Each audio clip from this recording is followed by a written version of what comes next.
original investigators believe he murdered her. They just can't prove it. It's my first initial call to the private investigator working on my dad's case. My wife jumps up from the table and says, "Oh my God, who is this man coming in the backyard?" I divorced him because I couldn't trust him at all. He lied to me at the very beginning. He was living 2 separate lives. In the water about 30, 50 yards away, and identified it as it was a person.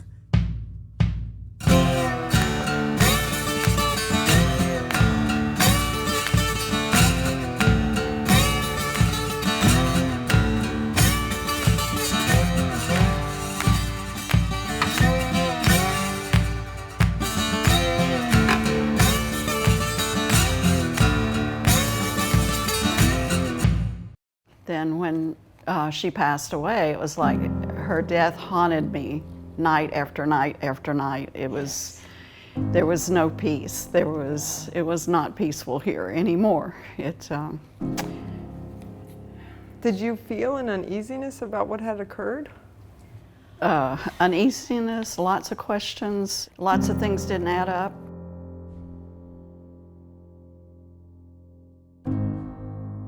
You realize that Buddy was in love with Carolyn, right? They had this love affair thing going, which all of the neighbors thought was shady and warned me about. Do you realize that our little crew there in Lillian was much more than us and Buddy, right? I knew there was nothing sexual about their relationship. It was just different.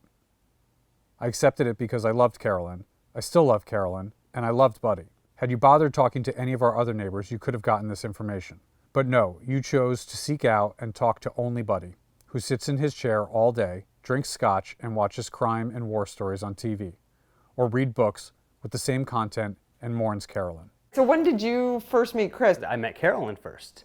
Driving through the neighborhood one day, I came down the back roads and she kind of flagged me down and she recognized me and I was like, "Hey, stranger." And she said, "Hey, you're the new neighbor. I met your wife and kids already," and basically started talking to me like she already knew me. So you've been in the neighborhood for a while and then you moved here 3 years three ago. years ago. So when did you move here? I think 13 years ago, yeah. And Carolyn didn't live there yet. When they moved into the neighborhood, what was your first impression? When I first saw them, they were driving up Plaza Bianco on their motorcycle, and they both waved to me, and I said, "Oh, wow, they're nice people." And she was so friendly to us, and so was Jeannie, so we just thought we were in just the perfect neighborhood. Carolyn kind of became like a second mom figure to me just over that day of meeting her. We bonded so much. We had stories to tell to each other. We were girl gossiping and this and that. So it was really nice being with her and having a new friend living here. And what was your first impression of Chris? Just seemed like a regular guy. So how did you guys end up working at Hostel together? I ended up having trouble after moving down here with personal training. That's what I was doing when I moved down here. He came out and said, "Hey, anytime you're ready for a real job, you let me know." And I'm like, "Well, okay." And so we started talking and he said, "I'll get you the interview, but you got to do the rest." I ended up getting the interview and I got the job. And were you working like directly under him or just a different part of the company or? It's directly under him, but he was a couple levels above. Talk to me a little bit about the first time that you met Chris and Carolyn. Were you guys in the neighborhood before them? No, they were here first. We moved July 2016, and I didn't actually meet them for the first time until a couple days before Halloween that year. I was setting up decorations. I guess they were walking up to Buddy's house to do Scotch 30. Okay. And they stopped and they were like, "Hey, new neighbor." How long have you lived here for? I've lived back in Alabama for probably the last 5 years. I was gone for maybe 8 and lived here for another 15 before that. And when you came back here, did you move into almost being neighbors of Chris and Carolyn? Yes. First time I met them was probably over 10 years ago when I first met Bree, and then I happened to stop by with some friends and we met them when they were living in Lake Forest. And what was kind of your impression of them when you first met them? Chris was just somebody with a spoon up his ass, pretty much, and Carolyn was just like a free spirit, just loves everybody. And you picked that up right away, both Yes. of those things. Interesting. Did you, because you kind of felt like that about Chris, you kind of keep him at arm's length, or did you just treat him like another buddy when you would see him, or you didn't see him like on the kind of friend level? He was okay to be around. It was just more or less awkward. He was able to make things awkward. Just the way his mannerisms, the way he talked to people, he would just make things awkward, and instead of making a big deal out of it, he just let it slide. Did you think the way he talked to people was like inappropriate or frustrating, or it just was kind of awkward?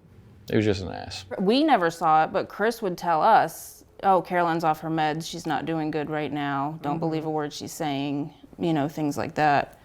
Did you take that to be genuine, or looking back, do you think it was something, he was planting something there? I honestly never took anything Chris said after a certain point of knowing him that it was genuine. Interesting. What made you kind of keep that wall up? It's his personality, the way he knows everything. He's better than everybody. He you know, he's constantly arguing like facts and stuff. When we were up at Scotch 30, he just seemed so fake. So what made you stop working there? A couple of different things. One, I started getting a little uncomfortable because we started having a falling out with Chris and Carolyn, and just working there, you could, even though we were really good at keeping business and personal relationship kind of separated, it started bleeding into it. Okay. And I just didn't feel comfortable. How long did you work there total? 11 months. So when you finally left Austell, did you guys start talking again, or the relationship stayed strained? Like, you're a cancer in my life. We're neighbors, so I will be friendly because that's what neighbors should do. We'll be neighborly, but we're not friends anymore, is kind of the way I looked at it. When you kind of were more friendly and hanging out, did he ever tell you what he used to do, like job-wise or anything? He talked about how when he grew up, he was in the Coast Guard, he was Special Forces in the Coast Guard.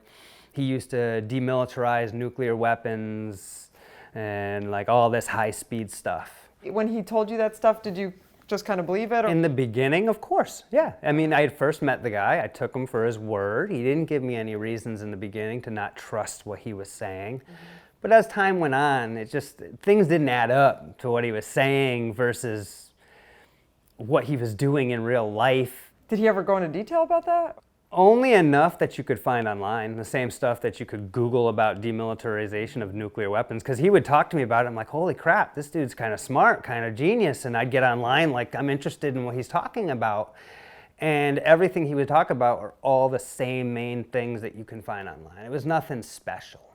Chris was basically a shopkeeper in the Coast Guard. Yeah, that makes more sense. I saw Carolyn 5-6 days a week. There wasn't a week go by that everyone in this neighborhood wouldn't be over at my dad's house, relaxing, having Scotch 30 and just getting along. Being able to let loose and just talk and BS with everybody. And that, I mean, she would come up, bring everyone food. She would make things for her neighbors and everything like that. She loved making things. She loved cooking, and she loved riding motorcycles. Every chance she get, that's what she would be doing, and that was where she was happy. And it just seemed like she spent as little time down there as she could. If she could be out on a bike all day, she would do that. If she can be out in the workshop all day, she would be doing that. Did you guys go hang out at Buddy's a lot at that time during Scotch 30? God, we hung out there for probably about over a year. It was off and on. I didn't go as often as my husband did because I was in the Navy at the time and was working late. I'd stop by in my uniform or whatnot and hang out there. Did you guys ever go over to the Scotch 30? Were you guys part of that group that hung out over there? No, I went maybe once or twice, but I really didn't have anything in common. I mean, I don't drink or anything. Yeah. But I mean, we knew all of them. Yeah. They're all nice people.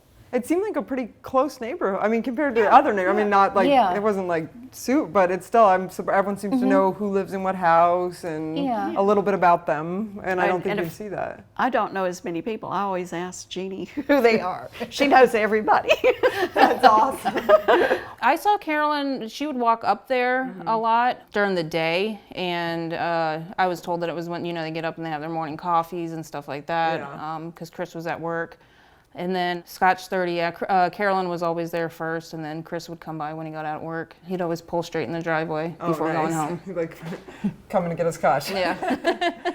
There would be several times when we'd all be socializing, and just, it was constant pick, little picks all the time. There'd be times when Carolyn would get ready to just go to leave the house to go get a hotel, and she would actually stay with us in our guest room. Well, no, you don't have to go get a hotel. Stay up here. Tomorrow everything will be all right, and go about your day. How many times would you say that happened? Probably in 1 year, maybe 3 times.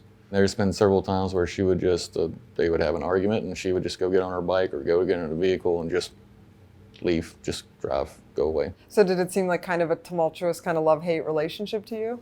It's hard to explain the relationship because I didn't try to pry into their relationship because of didn't want to be, hey, is everything okay or anything like that. But we were always there for her in case something was an issue. But when she was hanging out in a group with us or when we would go riding, completely night and day, you could tell. Like she was just a lot happier. Whenever we got to go ride, it was like just a weight off her shoulders. She could just relax and be herself.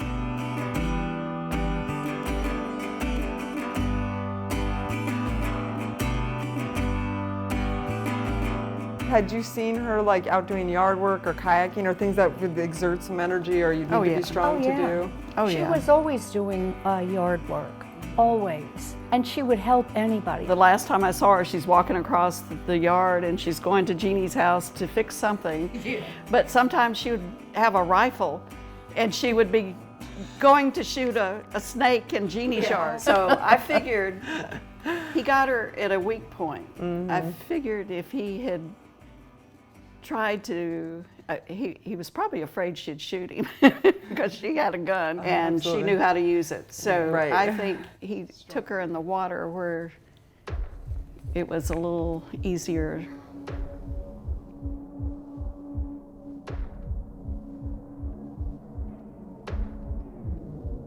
She was a little tornado, but she was. And she wasn't afraid to stand her ground, didn't matter.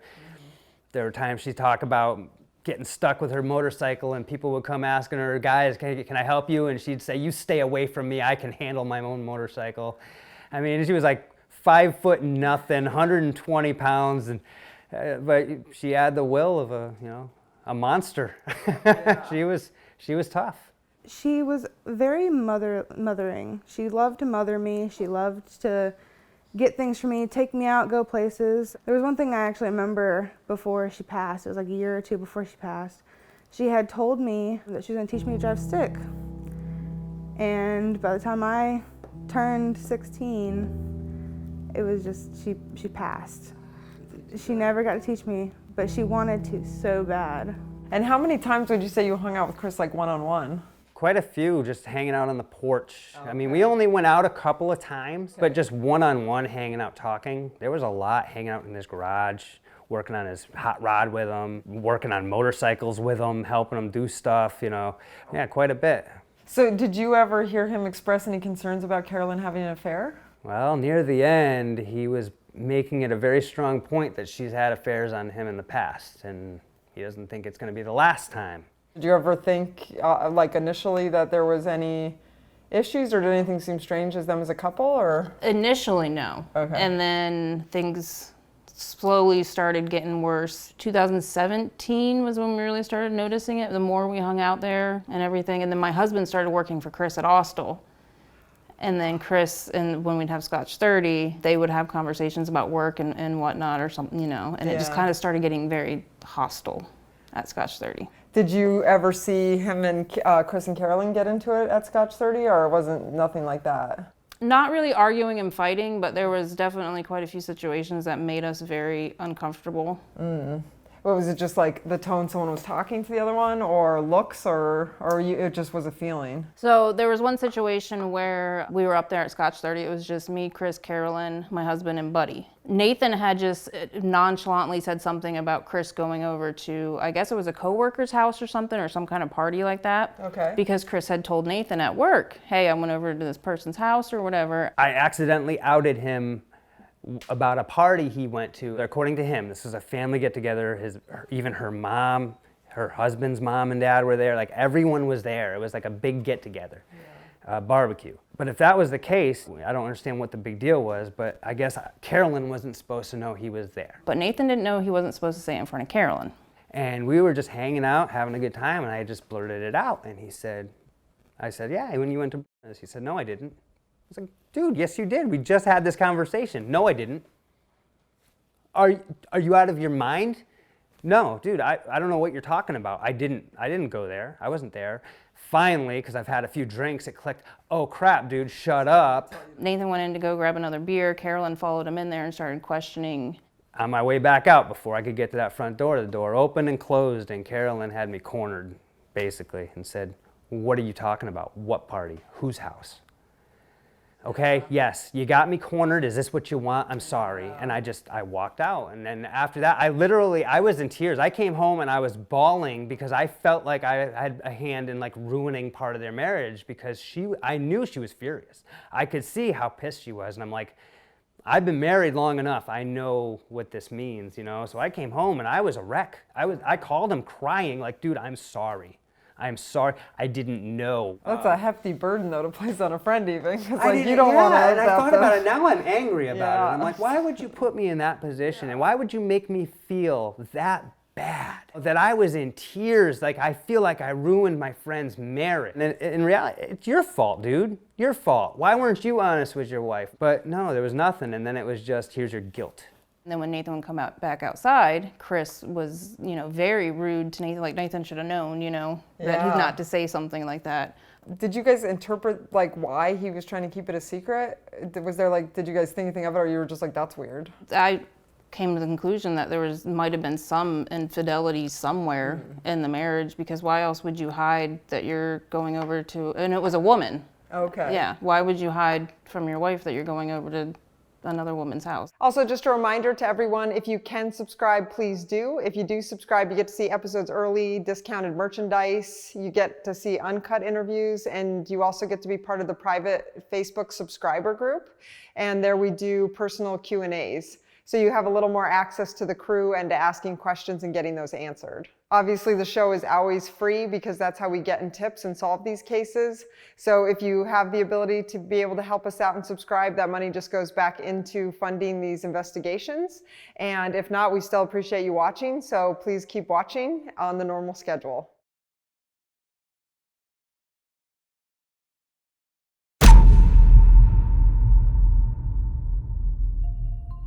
She saw him leave that morning, but he didn't come back that afternoon. He didn't show up that night. Nobody heard from him. The teen's body was found in a rolled-up gym mat in a high school in 2013. His death ruled accidental. They came straight in. We don't find any signs of foul play.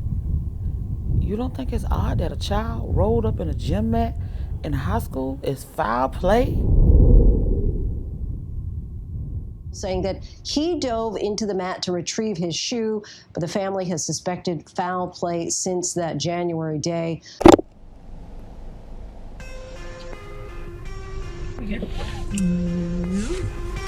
Say my name and remember what you've done. Your hurricane has blackened out the sun. It's the second time Jacqueline Johnson cried next to her son Kendrick's grave. The first time he was being lowered into the ground. This time he's being pulled out of it. And when we buried Kendrick, we thought we was burying Kendrick, not half of Kendrick. You can't continue to kill unarmed black people and get away with it. But if Kendrick did die of an accident, with all that distrust, how could you even ever show that? But then on the flip side is they didn't treat it like it could have been a homicide. So many different versions of the story out there. Lowndes County Sheriff Ashley Polk announced officials were reopening the investigation. Only angle is to find justice for my son. They took this cover for somebody and just threw it up on the rug like this will go away. It might go away to y'all, but we're not letting it go away.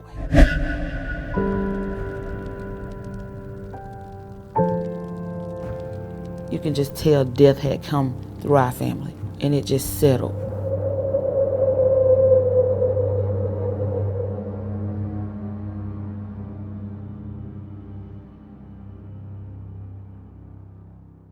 When did you kind of notice that her and Buddy's relationship was getting closer? Probably after a year being home, I saw something and they both, I knew what it was.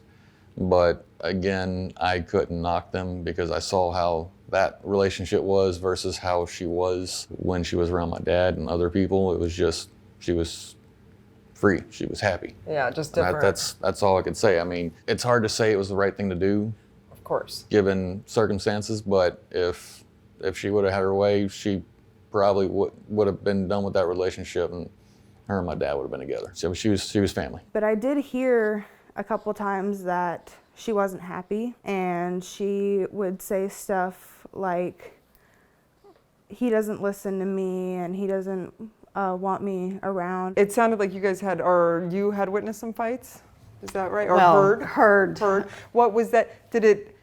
Was it just like every so often, or had it started to increase? It was ever so often, and sometimes they would fight, and then you would see them walking hand in hand down to the beach. You know, it was like, okay. So you kind of just pictured it as like kind of a tumultuous relationship, but. Well, and a lot of times you wouldn't see Carolyn for about 2 weeks, right?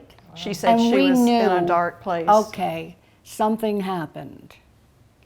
But she never really confided in me about any of the fighting. Yeah. She did Bonnie. She said, when we're not getting along, I just shut myself in. Yeah. And so I respected that, and I didn't ask any other questions. Or one day I'm out working in the yard, and she comes, we kind of meet in the street and start talking.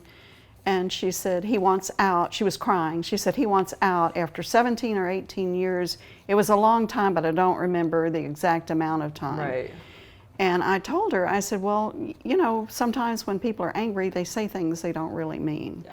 So I would try, and I didn't ask her any questions. I wish now I'd asked more questions as to what was really going on, but I didn't want to be nosy. And when she had come over and said that he's done that time, how long was that before? Would you say, it doesn't have to be exact, but was it like a year before, a month before she passed? It was quite some time before. Oh, okay. It was maybe 6 months, maybe 8 months. I don't know the exact amount of time, but then I would see them walking down to the water, holding hands, and I'm going, okay, guess everything's okay. Yeah. But right before she drowned, she went away for 2 weeks to their cabin by herself with her dogs, and it was because they weren't getting along. But when she took off and went to the cabin in Georgia, he tried to make me think that it was all her fault.